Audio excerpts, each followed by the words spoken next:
में नया हिटलर पैदा हो चुका है जिससे दुनिया और खुद भारत के अमन को खतरा है। अब भारत के ऊपर हमला हो, भारत के ऊपर बम्स गिरे, भारत की अपनी चौकियां तबाह हो गई, भारत के अपने लोग मारे गए, उसमें हराम मौत मर गए। तहकीकात के मुताबिक हिंदुस्तान दुनिया के इन ममालिक में से है जहाँ सबसे ज्यादा इंसानी हकूक की पामाली हो, जहाँ लोगों को उनके बुनियादी हकूक से दूर रखा जाता है, जहाँ की हुकूमत मजहबी इश्तिहाल अंगेजी को जानबूझकर परवान चढ़ाती है। अभी भी हमें यह यकीन नहीं है कि IMF हमारी बात मानेगा कि नहीं और हमारे मुज़ाकरात कामयाब हो जाएंगे कि नहीं, या फिर वो हमें किसी के भरोसे छोड़ देंगे।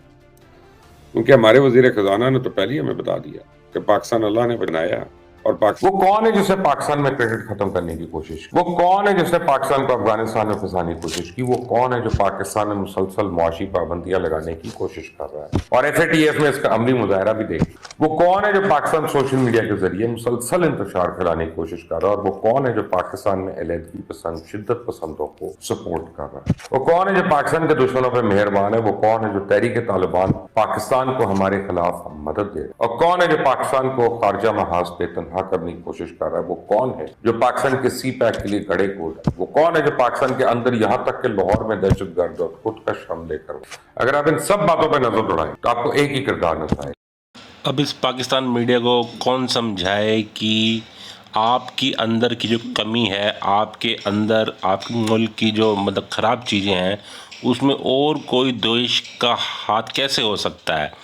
इंसान अपनी ज़िंदगी का खुद मालिक होता है, उसी प्रकार एक देश एक मुल्क अपनी बेहतरी का मतलब खुद ही उस पर मतलब जिम्मेदारी होती है कि उसको कैसे मतलब ऊपर उठाए। किसी और देश के ऊपर किसी और चीज़ों पे ऊपर इसका ब्लेम करना, इसका मतलब ये है कि आपके मुल्क के ऊपर आपका कोई कंट्रोल मतलब है नहीं और आप और देशों की ओर मतलब देख रहे हो। आइए मैं आपको आगे पाकिस्तान मीडिया की कुछ और बातें बताता हूँ, मतलब जिससे ये आपको फील होगा कि पाकिस्तान बिल्कुल ही एक मतलब ना उस पोजीशन पे आ चुका है जहाँ पर वो बिल्कुल ही एक हेल्पलेस चीज़ों में है। दोस्तों ये पाकिस्तानी न्यूज़ एंकर है जो कि लगभग इनकी उम्र 50 साल से ज़्यादा हो चुकी है और ये कई सालों से सिर्फ भारत के खिलाफ है।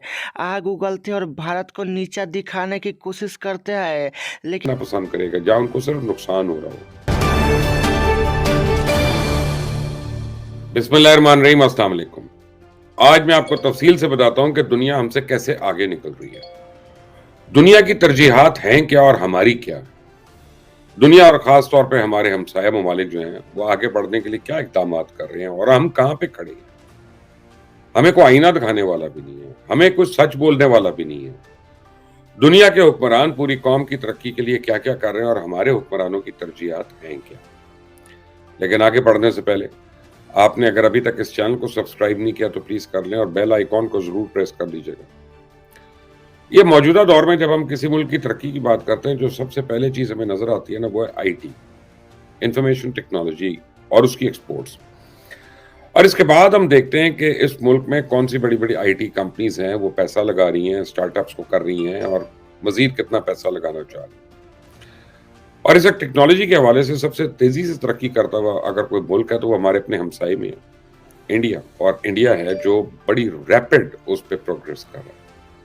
इंडिया आए दिन टेक्नोलॉजी के दुनिया में ऐसे तजुर्बे करता रहता है जिससे इंसान हैरत में मुब्तला हो जाता है। मैं आपके सामने इंडिया और पाकिस्तान दोनों के IT सेक्टर का जरा मुआवजा करता हूँ और ये सच है, कड़वा है और आपको बुरा लगेगा, लेकिन बर्दाश्त करें ताकि हो सकता है आपकी भी आंखें खुलें और हमारे हुक्मरानों के कान खुलें और वो इस सिलसिले में कुछ कर सके और ये सोचें कि हम तारीख के किस दोराहे पे खड़े। इंडिया की जो IT एक्सपोर्ट्स हैं इस वक्त $150 बिलियन को क्रॉस कर चुकी है और अगले 5 साल में उनका हदफ जो है $1 ट्रिलियन है, $1 ट्रिलियन। और हमारी टोटल IT एक्सपोर्ट जो है वो अगर देखें तो इंसान का सर शर्म से झुक जाता है। $1 बिलियन, $1 बिलियन। इंडिया के टोटल फॉरेन एक्सचेंज रिजर्व जो है वो $573 बिलियन है। अगर आप उसमें से अभी अडानी के $100 बिलियन निकाल भी दें तब भी $473 बिलियन है और हमारे ज़र मुबादले के ज़खायर जो है हमारे पास $4 बिलियन भी नहीं है। और जून से पहले हमने $4 बिलियन का कर्जा भी वापस करना है और अभी तक हम $1 बिलियन के लिए IMF के आगे तरले मिन्नतें कर रहे हैं, कशकोल लगा के फिर रहे हैं, एड़ियां रगड़ रहे हैं, उनके आगे पीछे फिर रहे हैं। और पिछले 5 महीने से हमारे और IMF के सिर्फ मुज़ाकरात ही हो रहे हैं और $1 बिलियन की हमें किस्त नहीं दी जा रही। उल्टा उन्होंने हमें तिगनी का नाच उछाया। कभी उनकी गर्मी की छुट्टियां आ जाती हैं, कभी वो सर्दी की सैर पर चले जाए, फायदा उठा लें, इसे मुल्क की तरक्की के लिए इस्तेमाल कर लें। अगर कोई बात करता है तो उल्टा हमें बेवकूफ कह देते हैं कि जी ये देखो इनको तो गूगल से पैसे मिल रहे हैं ना, तो ये इसलिए ऐसी बातें कर रहे हैं। दलील ये दी जाती है कि इंडिया की तो आबादी हमसे बहुत ज्यादा है जी, वो उसका फायदा हो रहा है। अच्छा चलो ठीक है, उनके पास ह्यूमन रिसोर्स है तो हमारे क्या भेड़ बकरी हैं, हमारे पास 24 करोड़ बंदा नहीं है। चले इस बात को तस्लीम कर लेते हैं। तो क्या उनके 600 बिलियन डॉलर के मुकाबले में जो उनके रिजर्व्स हैं, 50 बिलियन डॉलर तो हमारे होने चाहिए थे ना उसी तनासुब से, अगर आबादी के ही तनासुब रखना है। कहाँ है वो? इंडिया के 150 अरब की आईटी की एक्सपोर्ट्स के मुकाबले में हमारी कुछ 10 बिलियन डॉलर की तो आईटी एक्सपोर्ट्स होनी चाहिए थी ना। कहाँ है वो? आज दुनिया के हर तरक्की याफ्ता मुल्क के वज़राए आज़म इंडिया के दौरे पे आते।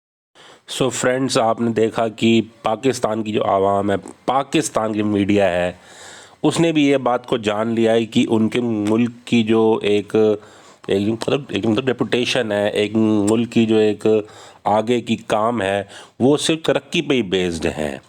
डेवलपमेंट से ही इंसान यहाँ तक आया है, डेवलपमेंट से ही आगे सारे काम होंगे।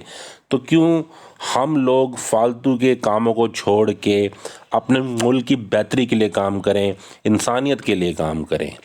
ये बात भारत को बहुत पहले समझ आ गई थी, इसलिए भारत आज आगे है और सारे मुल्क इसलिए पीछे हो गए हैं जो भी भारत के जो साथ इनके पहले सारे मतलब काम होते थे, क्योंकि वो मुल्क आज भी उन पुरानी बातों पर है।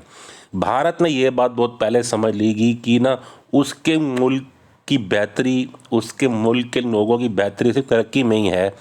इसलिए भारत ने कई साल पहले से अपनी पॉलिसी चेंज कर ली और आज भारत पूरी दुनिया के मतलब कुछ 3-4 देशों में है जो कि बहुत ही मतलब आगे हैं। अगर पाकिस्तान को भी आगे होना है तो उसको अपने सारे इंटरनल इशू सॉल्व करने पड़ेंगे, अपनी आवाम को, अपने लोगों को तरक्की के रास्ते पर लेके जाकर, और जो फालतू के दहशतगर्दी वाले काम है, आतंकवादियों वाले काम है, उनको छोड़कर ईमानदारी से अपने को जीवन को फिर से एक तरह से मतलब संभालना पड़ेगा और फिर से ऊपर उठना पड़ेगा। तो दोस्तों, अगर आपको हमारा चैनल अच्छा लगे तो आप अपने सर्कल में अवश्य शेयर करिएगा और साथ ही साथ हमारे चैनल को अभी भी तुरंत सब्सक्राइब कर दो ताकि हमारे वीडियो आपके पास सबसे पहले आ सकें। जय हिंद, वंदे मातरम, भारत माता की जय हो।